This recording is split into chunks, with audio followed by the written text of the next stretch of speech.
बातमीपत्रामध्ये आता पाहणार आहोत दुपारच्या महत्त्वाच्या 100 बातम्या अतिशय वेगवान स्वरूपात सुरुवात करूयात। महादेवी हत्तीणी संदर्भात मुख्यमंत्र्यांच्या अध्यक्षतेखालील बैठक संपन्न झाली आहे। हत्तीणीला आणण्याबाबत कायदेशीर बाबी समजून घेण्यात आलेल्या आहेत। मुख्यमंत्र्यांनी याबाबत गंभीर दखल घेतली आहे। उपमुख्यमंत्री एकनाथ शिंदे आज दिल्ली दौऱ्यावर जाणार आहेत। रात्री 10 वाजता शिंदे दिल्लीमध्ये दाखल होणार असून उद्या दिवसभर दिल्लीमध्ये शिंदेंच्या विविध बैठका असणार आहेत। सर्वधर्म समभाव म्हणजे नीचपणा आहे, हा प्रकार म्हणजे ना धड स्त्री ना धड पुरुष म्हणजे नपुंसकपणा आहे, असं वक्तव्य संभाजी भिडे यांनी केलंय। 15 ऑगस्टला स्वातंत्र्य दिन साजरा करू, तिरंगा फडकवू, पण दिल्लीच्या लाल किल्ल्यावर भगवा फडकवण्यासाठी काम करत राहू, असं संभाजी भिडे यांनी म्हटलं। भिडे यांनी पुन्हा एका त्यांच्या आंबा खाऊन मुलं होतात या वक्तव्याचा पुनरुच्चार केलाय।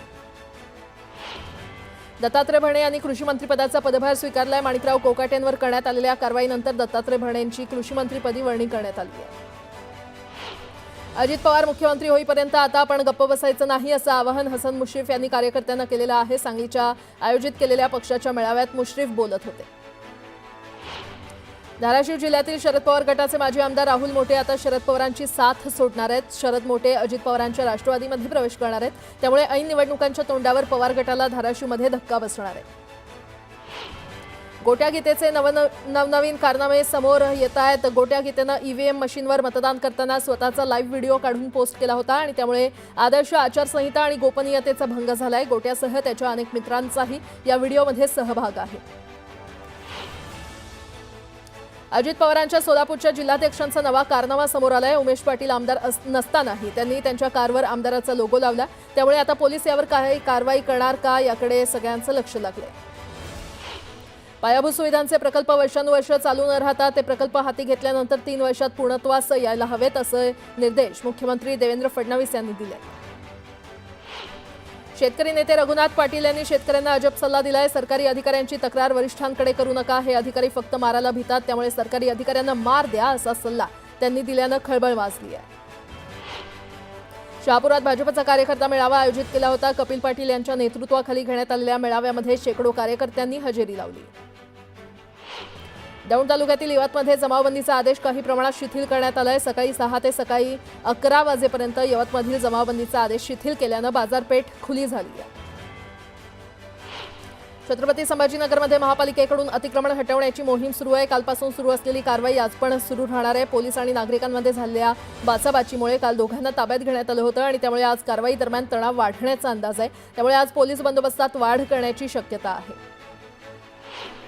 मुंबईमध्ये झालेल्या एका महत्त्वपूर्ण भेटीमध्ये मावळ तालुक्यातील भाजप नेते रवींद्र भेगडे यांनी तळेगाव, दाभाडे आणि शेलारवाडीतील शेतकऱ्यांच्या डीआरडीओ प्रकरणातील जमिनीच्या अधिग्रहणावर मुख्यमंत्र्यांना पत्र लिहिलंय। यात वाढीव पुनर्वसन अनुदानासाठी सकारात्मक आश्वासन दिलंय। अकोल्यातील एका राजस्थानी आईस्क्रीम गाडीवर काम करणाऱ्या मजुराची ठेकेदाराकडून पिळवणूक होते, यावर मनसेनं खळखट्याक न करता त्या ठेकेदाराची समजूत काढून त्याला मजुराची थकीत रक्कम आणि कागदपत्र परत करायला सांगितली। मनसे कार्यकर्त्यांनी यावेळी मारहाण न करता समेट घालत न्याय मिळवून दिला। लोणावळा शहरात वाहतूक कोंडी, सीसीटीव्ही कॅमेऱ्यांची गैरहजेरी आणि नागरी सुविधांचा बोजवारा हे सगळं वारंवार चर्चेत येऊन देखील लोणावळा प्रशासन ठोस पावलं उचलत नसल्यानं आमदार सुनील शेळके यांनी थेट अल्टिमेटम दिलाय। 20 दिवसात काम न झाल्यास थेट मोर्चा काढणार असा इशारा त्यांनी दिलाय। पुत्रदा एकादशी निमित्त पंढरपुरात भाविकांनी मोठ्या प्रमाणात गर्दी केली, मात्र यावेळी काही भाविकांनी सुरक्षा रक्षकासमोरच दर्शन रांगेत घुसखोरी केली, त्यामुळे दर्शन रांगेचं नियोजन देखील कोलमडलं।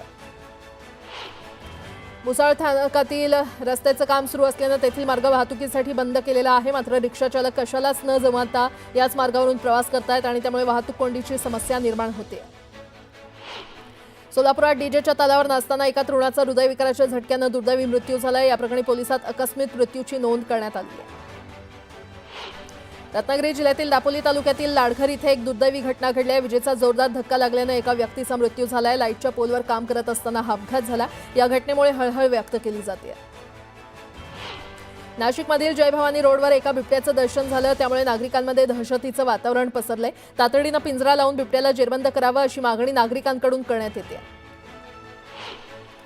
सावखेड गावात गेल्या 6 महिन्यांपासून ग्रामस्थांवर पाणी टंचाईचं संकट घोंगावतंय। सरपंच आणि ग्रामविकास अधिकारी पाणी सोडण्यास टाळाटाळ करत असल्याचा आरोप गावकऱ्यांनी केलाय, त्यामुळे तात्काळ पाणी पुरवठा सुरू करावा अशी मागणी करण्यात येते। रत्नागिरी जिल्ह्यातील दापोलीमध्ये मुसळधार पावसामुळे डोंगर उतारावरील दरडीचा धोका निर्माण झालाय। दरड कोसळण्याच्या भीतीनं कुटुंबियांनी रात्रभर जागून काढली। दरडीचा भाग कोसळत असल्यानं 8 ते 10 घरांना धोका निर्माण झालाय। अमरावती जिल्ह्यातील अचलपूर तालुक्यातील नागापूर येथे आदिवासी शाळेत एका विद्यार्थिनीच्या पाण्याची टाकीचा काही भाग कोसळून मृत्यू झाला होता आणि त्यानंतर मृत विद्यार्थिनीच्या पालकांना 5 लाखांचा मदतीचा चेक देण्यात आला होता। मात्र तो बाउन्स झाल्यानं पुन्हा रोष व्यक्त केला जातो।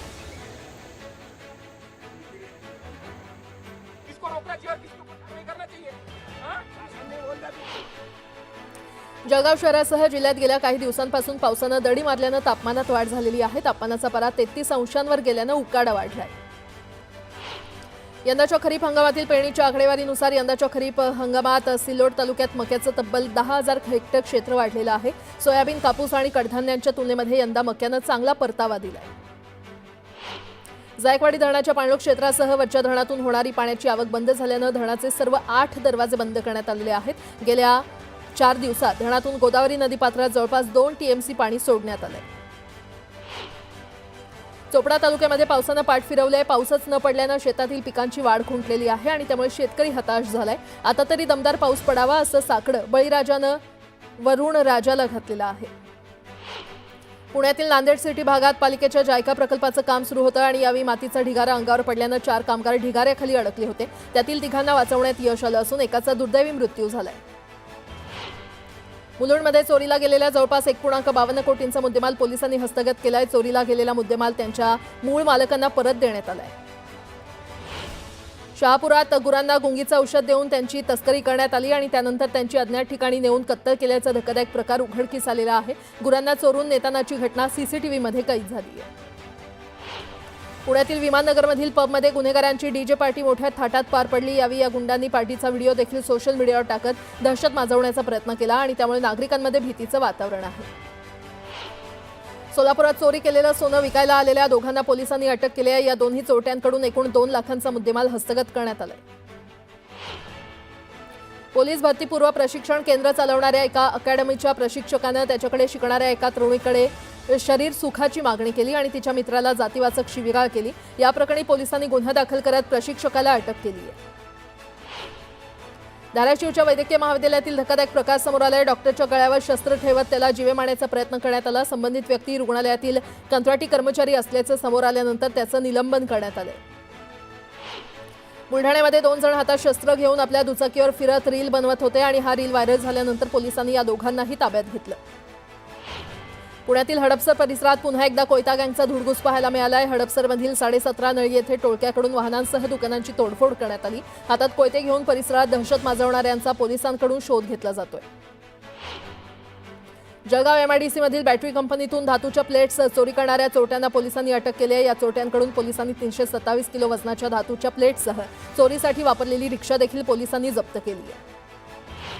जळगावात मंदिरांचा कडी-कोळंडा तोडून चोरट्यांनी चांदीच्या पादुका, देवाच्या मूर्त्या, दानपेटीतील रक्कम आणि इतर साहित्य लंपास केलंय। एकाच रात्रीमध्ये 4 ठिकाणी दरोडा टाकल्यानं नागरिक भयभीत झालेत। या चोरट्यांकडे चॉपर, चाकू, तलवारी असल्याची माहिती नागरिकांनी दिली आहे। अहिल्यानगरातील मुख्य बाजारपेठेमध्ये असलेल्या एका नामांकित दुकानामध्ये चोरट्यांनी डल्ला मारला। दरोड्यामध्ये लाखोंचा ऐवज लंपास करून दुकानातील कपडे आणि रोख रक्कम पळवली आहे। चोरीची घटना सीसीटीव्हीमध्ये कैद झाल्यानं आरोपींचा शोध घेतला जातोय।